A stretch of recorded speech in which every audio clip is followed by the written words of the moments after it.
गायब हो गए और फिर से कॉर्नर होता हुआ स्टॉक ये दिख रहा है 52 हफ्ते के निचले स्तर पर। रिलायंस पर सचिन जी व्यू दीजिए, क्या यहां से और गिरावट आप देख रहे हैं क्या?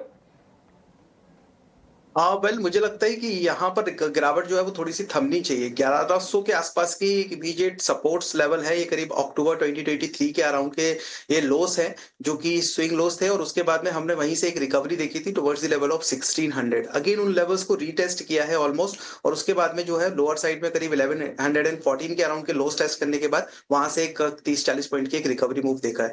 मुझे लग रहा है 1100 एक इमीडिएट बेस हो सकता है, ये फर्दर लेवल्स ब्रेक नहीं होने चाहिए रिलायंस के अंदर, और इसी को बेस मान के एक बार बाइंग अपॉर्चुनिटीज के लिए यहाँ पर देखा जा सकता है। अपसाइड में क्विक टारगेट्स हो सकते हैं करीब 1190 टू 1200 के, बिकॉज 1200 एक इंपॉर्टेंट लेवल है ऑन दी हायर साइड में, जो कि एक रेजिस्टेंस का काम कर सकता है अभी के लिए as per current market juncture. और 1200 के ऊपर अगर स्टॉक फर्दर सस्टेन होता है तो फिर पॉसिबिलिटीज बनेगी अपवर्ड मोमेंटम वापस से अपने 1300 के जो प्रायर गेन थे उनको रीटेस्ट करने की। बट अभी के लिए करंट मार्केट प्राइस स्ट्रक्चर के हिसाब से मुझे लग रहा है 1100 का एक अच्छा बेस है, और अपसाइड पोटेंशियल करीब 1190 टू 1200 तक के लिए देखने को मिल सकता है। ठीक है, बड़ा अजब मार्केट है सचिन जी, क्योंकि देखिए ट्रंप ने ऐसी कड़वी दवा दी है कि एक दिन पहले जो सपोर्ट टूटा वही रेजिस्टेंस बन जा रहा है। 1204 रुपए पर आके ये बंद हुआ था शुक्रवार को शेयर रिलायंस का, और आज 1150 का है। आप कह रहे हैं कि वहां तक की गुंजाइश फिर से बन रही है। 1190 से लेकर 1200 तक के टारगेट्स रिलायंस में। स्टॉप लॉस ध्यान रखिएगा, बार बार हम इसलिए कह रहे हैं ट्रंप क्या कहेंगे क्या करेंगे कुछ पता नहीं है। महीने भर पहले जब ये रेसिप्रोकल टैरिफ की जब हम चर्चा सुन रहे थे तो भी तमाम ऐसे एक्सपर्ट्स जो कह रहे थे कि नहीं अब भाव में धीरे धीरे करके बाजार ने डिस्काउंट कर लिया है। लेकिन क्या स्थिति हुई, आज हम देखिए इतिहास की सबसे बड़ी गिरावट में से एक गिरावट देख रहे हैं। पिछले साल जून में जो गिरावट आई थी 6% की इंट्राडे की, आज 4% हम एक दिन में लेके बैठे हैं, और अगर जोड़ दें अगर शुक्रवार के फॉल को भी तो काफी मामला गड़बड़ है। एक और एक्सपर्ट को जोड़ते हैं, हमारे साथ जुड़ गए हैं कोटक सिक्योरिटीज के श्रीकांत चौहान। श्रीकांत सर, बहुत शुक्रिया आपका समय देने के लिए, स्वागत है। थोड़े से धर्म संकट वाला सर हम सवाल भी पूछने में लगता है कि थोड़ा धर्म संकट वाली स्थिति है।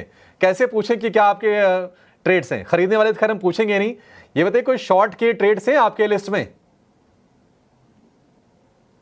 Good afternoon Abhishek and good afternoon everyone.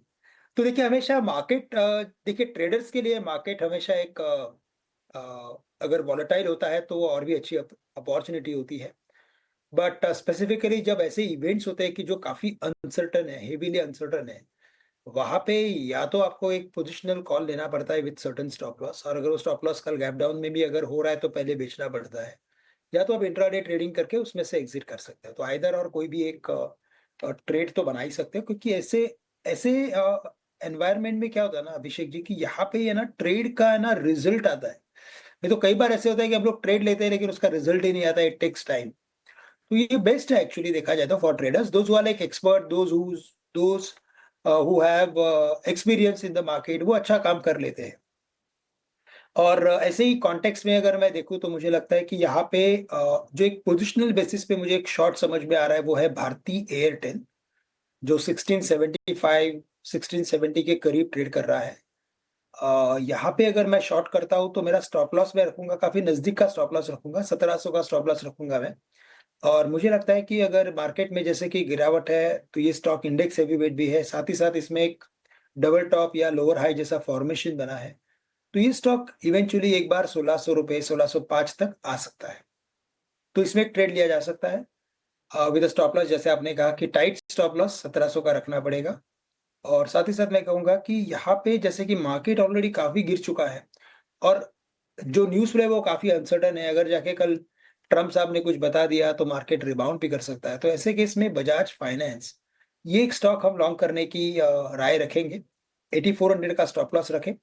8600, 8650 तक के भी मुझे टारगेट्स नज़र आते हैं, लेकिन मैंने थोड़े से टारगेट कम रखे हैं ऐसे मार्केट में।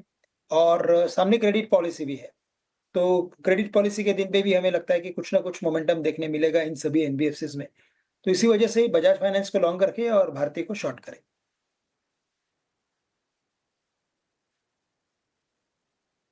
फाइनेंस को लॉन्ग कॉन्ट्रा बाय यहाँ पे है। स्टॉप लॉस का इसमें भी ख्याल रखिएगा, टाइट स्टॉप लॉस यहाँ पर भी है 8400 का और 8600 के टारगेट के लिए। भारतीय एयरटेल को शॉर्ट करने की सलाह है 1700 रुपए के स्टॉप लॉस के साथ। आज ब्रीफली एक बार हर निशान में भारतीय एयरटेल का शेयर वैसे दिखे था, लेकिन शॉर्ट की रिकमेंडेशन एक